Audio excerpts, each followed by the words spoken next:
Est-ce que vous aimez le monde? Les choses qui sont dans le monde? C'est triste qu'à travers l'histoire chrétienne, jusqu'à maintenant, on a un peu comme transformé cette idée de dire faut pas se divertir. Écoute pas de film, va pas au cinéma, joue pas aux cartes. Comme ça, tu vas pas être mondain. Mais c'est pas ce que j'en dis. En réalité, quand tu lis le texte, tu réalises il fait référence à des mentalités, des idéologies, des façons de penser. Il donne même quelques exemples.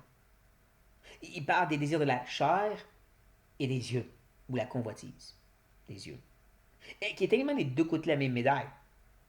Parce que d'abord, c'est qu'est-ce que toi tu penses que tu as besoin, et de l'autre, c'est qu'est-ce que le monde te dit que tu as besoin. Donc, il me faut absolument une maison et deux autos. Il faut que j'ai une bonne carrière.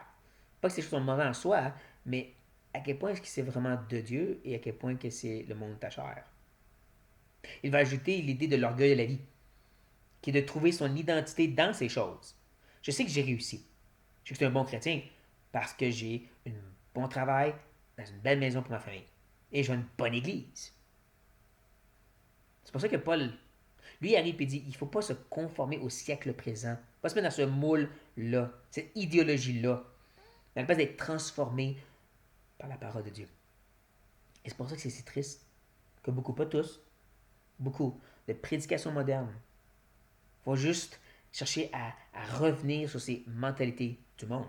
On prend des versets, on les mélange avec l'idéologie présente, puis on dit voilà, un chrétien vit comme ça.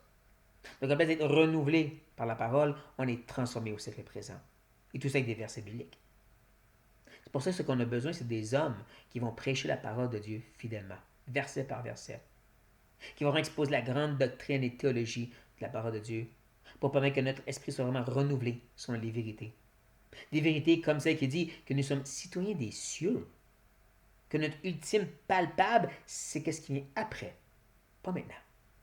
Que même si nous avons besoin de nourriture, vêtements, place où habiter, est-ce qu'on a vraiment besoin des versions plus extrêmes et complètes comme le monde nous dit? Ou est-ce qu'il y a des choses plus simples qu'on pourrait avoir? Que Dieu nous parle sur ces choses, chers frères et sœurs, qu'on examine, parce que si on a cette sorte d'amour du monde, l'amour de Dieu n'est pas en nous. Que ceci nous provoque bien comme il faut.